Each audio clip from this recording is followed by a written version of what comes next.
First, before I get into this video, shout out to D Love, who in almost, for me anyway, a love letter to the 1970s Amazing Spider-Man series.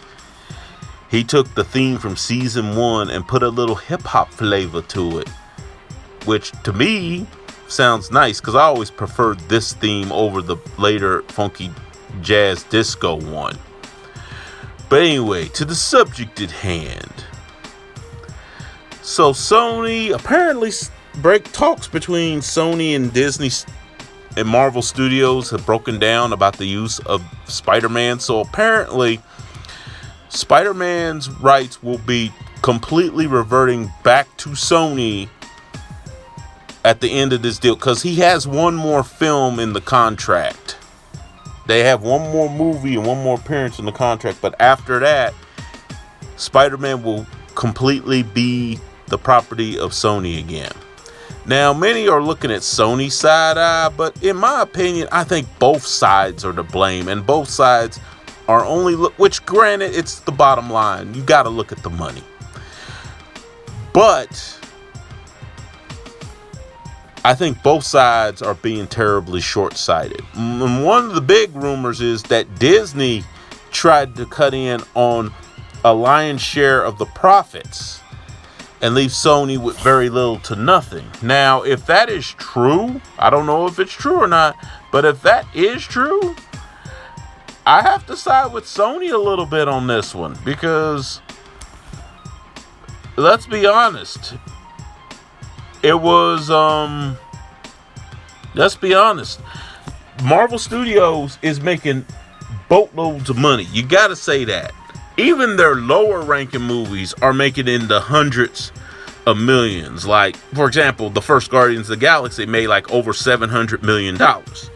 That's nothing to sneeze at. And then you have the recent Avengers films, starting with Black Panther and then, Captain Marvel. You gotta look at the bottom line. And of course, the Infinity War and Endgames, they made over into the billions. So negotiating over this one particular, albeit very popular character, debating over it and being greedy on, and I would say it's both sides. It's Sony definitely, but I would say Disney too. To me, it's stupid. To me, it's stupid when both can win using this character very easily. I think both sides, in my personal opinion, are being short-sighted. Now, I've been critical of Sony. Let's be honest. Sony has not really, with the exception of Into the Spider-Verse, the animated film, Sony has not really had a good Spider-Man film that was both good in terms of quality and profitable. They have not had that since 2004, in my opinion. Yes, Spider-Man 3 did make some money. Spider-Man 3 did make some money. It made the most money of the three films at the time of the trilogy. But let's be honest, quality-wise, Amazing Spider-Man, which I actually enjoyed the first one. But let's be honest, even though they made good money too, the quality of them was spotty. Although the quality of the first one was definitely better than the second one. Now, as for the ones in the MCU, while I have enjoyed both Tom Holland Spider-Man movies, I do think they are overrated personally. I think they're mainly getting attention because they're under the Marvel Disney brand. I think that's the main reason it's gotten attention. Because, let's be honest, while I do enjoy them, I do think people overrate them somewhat. Because they act like Tom Holland's is the greatest thing, which I'm actually more biased. As far as the interpretation of what Peter Parker is and Spider-Man is, I'm a little more biased towards Tobey Maguire's version. And even the one from the 70's. Nicholas Hammond. Yeah, his Spider-Man was not great for its time. It does not hold up well, but his acting as Peter Parker was pretty spot on, actually. It was pretty spot on. So, as we possibly, you never know what's going to happen, because you still got a while before that deal's done. But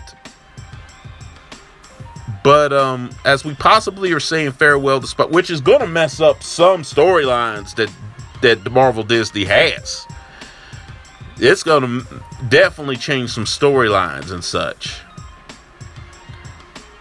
But I think both sides are being terribly short-sighted. Sony, because let's be honest, on their own, they haven't made a good Spider-Man film that was both good in quality and profitable since 2004, in my opinion. And then you have Disney, who are just being greedy, in my opinion. They're overreaching. They got to remember something. Sony ultimately, unless Sony gives away the rights to the character, Sony ultimately owns the rights to Spider-Man. And I think somebody there, Kevin Feige or somebody, is overreaching. Instead of just working out a deal that is mutually beneficial to both sides. Not to mention, you could easily do a Spider-Verse thing. Maybe a live action one. I'm just saying. Both as a fan and both as somebody who has done some creative writing. So, yeah, I think this is a fail on both sides, in my opinion. Without knowing all the bare bones details and facts, just looking at it from the outside in, I think both sides screwed the pooch on this one. I mean, the Amazing Spider-Man character will survive no matter what, but it is disappointing. But I don't think Sony should take all the heat for it. I think Disney shares some of the heat as well. But anyway, that's just my opinion. Oh, and one other thing. I will leave a link in the description box to the theme that I've been playing in the background, to D-Love's website. I mean, not D-Love's YouTube channel. And to the link to the particular tune that's been playing. Because I really, really love this tune. And I just... But, and by the way, on a side note... And yeah, this is a shout out to the originals, to the old Spider-Man show back in the 70s. When is it gonna get a DVD or digital HD release? I know it wasn't the greatest show, but come on, I can find them horrible Captain America movies, and those were way worse than the Spider-Man show. Those were far worse. I mean, at least they got the costume for the most part right. Oh boy. But just say it as a fanboy. I'm out for real now.